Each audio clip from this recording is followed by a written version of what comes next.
नाशिक शहरात आगामी कुंभमेळ्याच्या पार्श्वभूमीवर तब्बल 28 रस्त्यांची कामे सुरू आहेत। मात्र या कामांमुळे अनेक ठिकाणी रस्त्यांवर खड्डे पडून मोठ्या प्रमाणात चिखल साचला आहे।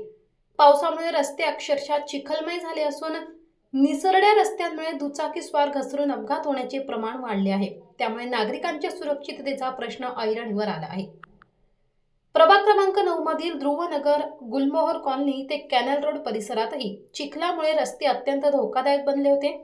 या मार्गावरून ये-जा करणाऱ्या दुचाकीस्वारांना घसरून अपघातांना सामोरे जावे लागत होते। नागरिकांच्या तक्रारींची दखल घेत प्रभाग क्रमांक 9चे नगरसेवक तथा माजी सभागृह नेते दिनकर अण्णा पाटील यांनी थेट रस्त्यावर उतरून परिस्थितीची पाहणी केली। निलेश पाल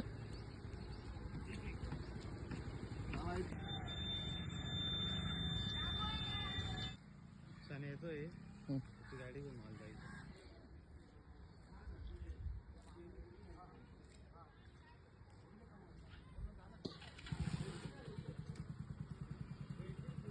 नागरिकांच्या सुरक्षिततेसाठी नाशिक महानगरपालिकेच्या अग्निशमन दलाला सोबत घेत या मार्गावरील चिखल धुवून काढण्यात आला।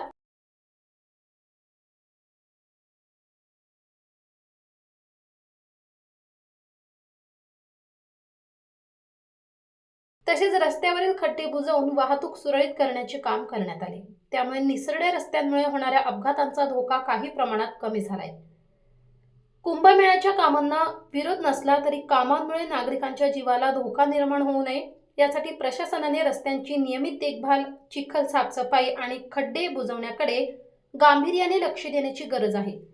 नागरिकांच्या सुरक्षिततेसाठी नगरसेवक दिनकर पाटील यांनी घेतलेल्या या पुढाकारामुळे प्रशासनाच्या कामातील हलगर्जीपणाचा मुद्दाही पुन्हा चर्चेत आला आहे।